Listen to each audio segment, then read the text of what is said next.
Hey, what's happening, Mystery Seekers? Today's gonna be an amazing day. So I got the seats pulled out of this thing, and I just gotta clean up the floor real quick. I'm gonna sweep and vacuum it real good, clean it up real pretty like. I gotta figure out how to put down this airbag sensor. I actually had it zip tied to the side, which probably wasn't the safest thing, but I'm gonna bolt it back in. The reason I did that is because I had a drawer under here for a while, which I ended up throwing out.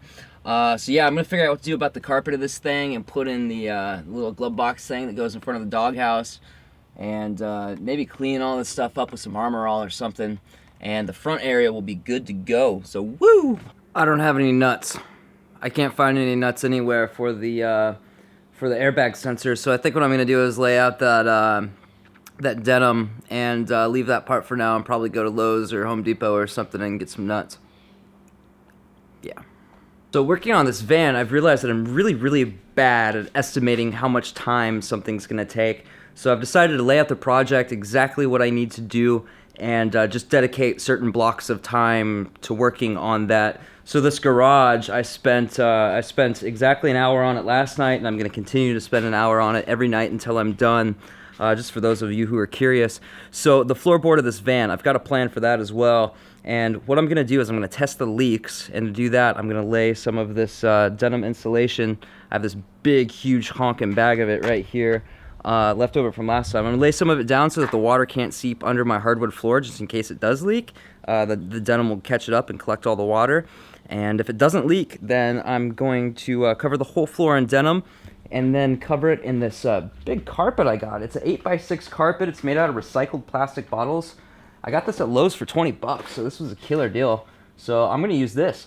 I'm just gonna have to cut it out with a razor blade or scissors or something. I don't know, I'll figure out what's best when I get there. So I'm gonna test this out.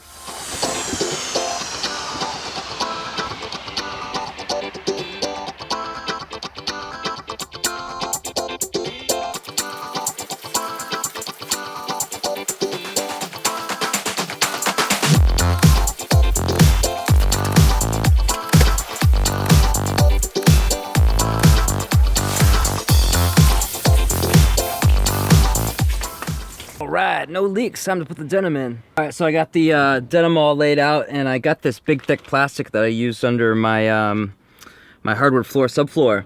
So I'm gonna lay this on top, just in case I spill something on the carpet, like a big glass of water or something.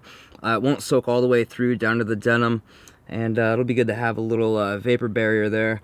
So I'm gonna do that, and then I'm gonna cut out the carpet and have it all ready. And then I look at it, this stuff's gonna hold down that sensor. It would be really smart to bolt that thing down, but I can do that once I, even after I put the seat in. So yeah, I'm gonna do it that way. All right, so check this out. I got this thing lined up this side against as far over as it's gonna go.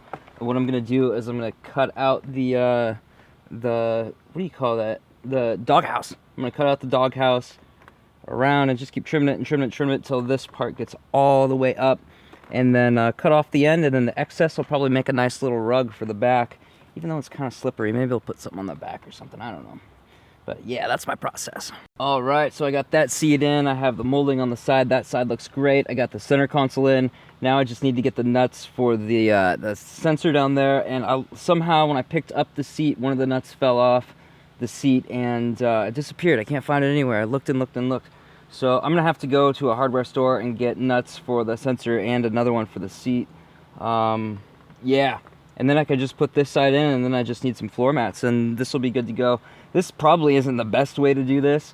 It's just the cheapest way to work with what I had. It cost 20 bucks because I already had all the plastic and the denim.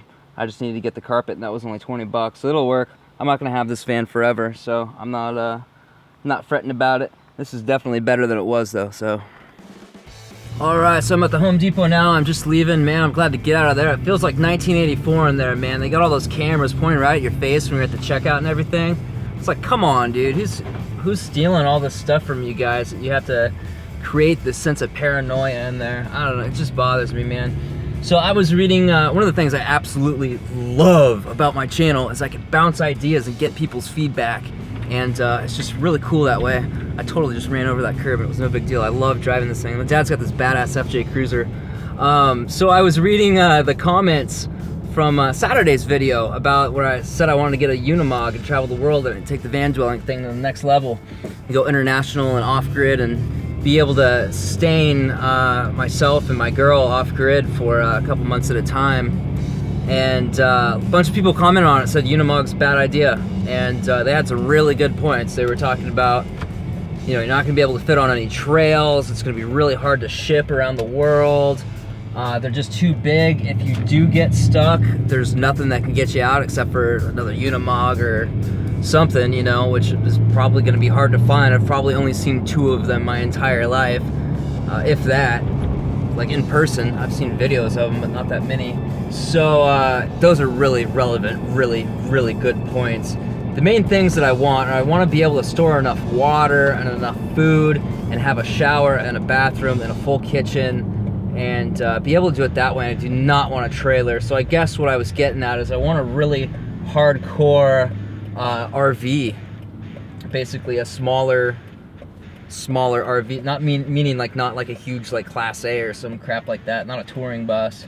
Something I can take off-road and something that's tough enough to handle going off-road and has enough storage to be able to live off-grid for a couple months. I mean, if I can't store that much water, at least I want the ability to like filter water and stuff, be able to use any water that I can find. So that's where I was going with that. Dream's totally adaptable as far as the specific vehicle. I saw that Unimog, I was like, oh, that's perfect. And it is very expensive. One of my patrons was actually showing me his Jeep. He's got a badass Jeep, man. And he was telling me they make these, he was looking at these pop tops for him that fold out, and so you have a full-size bed up there and you can store all your stuff in here. That's cool as hell. Only thing is you still don't have a shower and you don't have a full kitchen in there. That's kind of important. It's kind of something I'm okay with being without for now, but long term, having like some super badass vehicle that I'm gonna own for years and years and years and be my home, I don't want to sacrifice a kitchen and a bathroom and having a nice inside shower whenever I want. So those are my thoughts on that. Thank you all for commenting on that, by the way. Alright, so this is done. I gotta tuck in up there. I'm gonna clean these seat covers and tuck the stuff in all the way, and then eventually get some floor mats. Not pretty, but it is functional. So I wanted to explain real quick the my reasoning behind wanting a shower and a toilet and a full kitchen and more storage. And I think this will be really beneficial to a lot of people who are interested in living the nomadic lifestyle.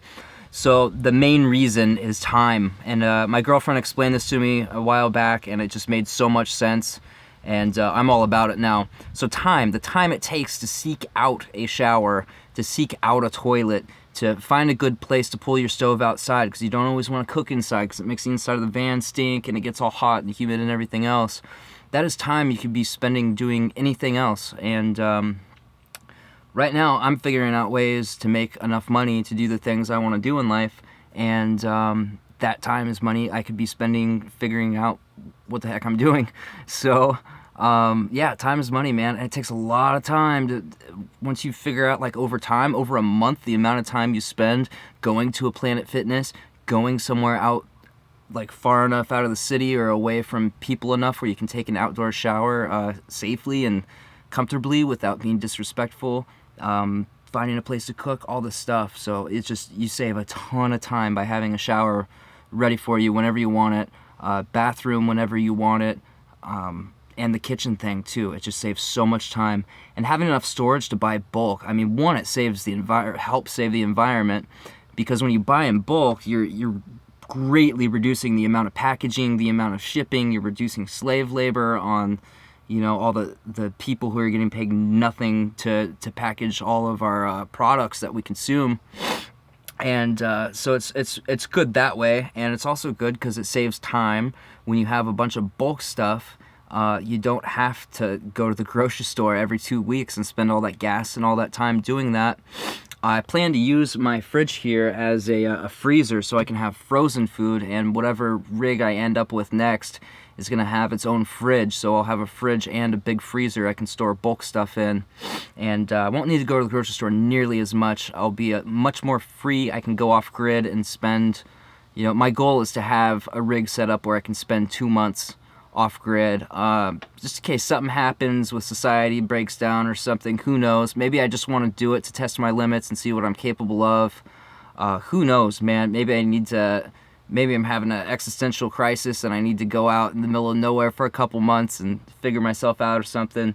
I want that option. I want to be free. I want to have that option. So that's really important to me. So today is actually Saturday for me. If you're seeing this when it comes out, you're seeing it on Monday.